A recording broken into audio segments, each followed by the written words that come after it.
Shabbat Shalom. This week I wanted to say something about the fact that we have just started the Torah all over again. It's always kind of astonishing the way that happens. On Simchat Torah, we finish, and then almost in the same stroke, we're into the story of creation again. And this is a time in general of renewal in Jewish life. We just had Rosh Hashanah and the New Year, and it actually seems a little bit unusual for there to be a new year in the fall, especially given the fact that earlier in biblical history, the first of all months was the month of Nisan, which came in spring. So how did Tishrei and Rosh Hashanah become the new head of the year? I don't know that anyone knows a clear answer to that question, but I have a couple theories about it, and I wanted to share them with you now. One is that when the people of Israel were in Egypt, it was natural to celebrate the new year in spring, because that was the time of the renewal of all life in Egypt. The Nile would overflow every spring, and that would be the basis of the whole fertility of the land and the abundance of the crop, and all of that began in springtime in Egypt. So it was logical for the Egyptian New Year, and even the New Year of the Jews in Egypt, to be in springtime. However, they get to the land of Israel. The land of Israel has a completely different setup, also a dry climate, but there's no Nile River there to refurbish and refertilize every spring. In fact, the rainy season in Israel begins in the fall.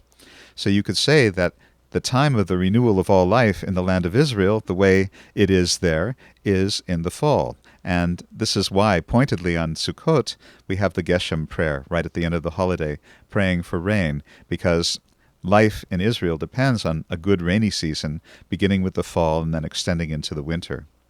That's one theory.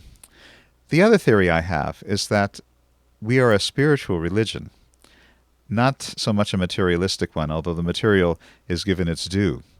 But the fact that we are a spiritual religion means that we emphasize the spiritual in the way we calculate time. For example, in the creation story, over and over again, you have the description of days as there was evening and there was morning, a first day. There was evening and there was morning, a second day. And what is that about? It seems to me that there is a very profound spiritual principle being enunciated here, and that is that rest must precede activity. Rest is the basis of activity.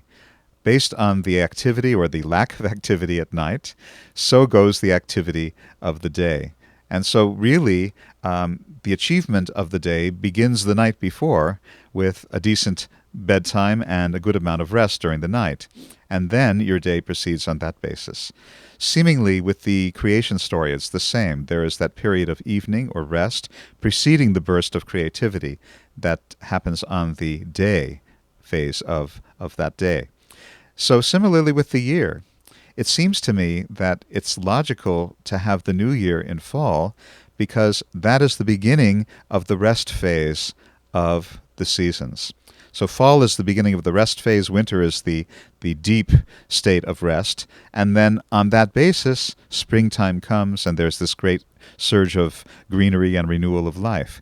But just as in the creation story, the rest phase is the basis of the active phase, so in the way the seasons are calculated in the Jewish year, the rest phase precedes the active phase. So you have fall-winter preceding spring-summer. And so the new year then is calculated at the beginning of fall, which is the beginning of the inward stroke, which provides the basis of the outward stroke of springtime and summer. So those are my theories about the new year. We're, of course, enjoying a beautiful fall here in Winnipeg. It hasn't gotten too cold yet. We've had some great sunny days. And I think this has been the most beautiful Sukkot that I can remember in 23 years of being in town. So we seem to be blessed so far this year, and hopefully that will continue into a mild winter, God willing. In the meantime, I want to wish you a Shabbat Shalom, and I look forward to seeing you in synagogue.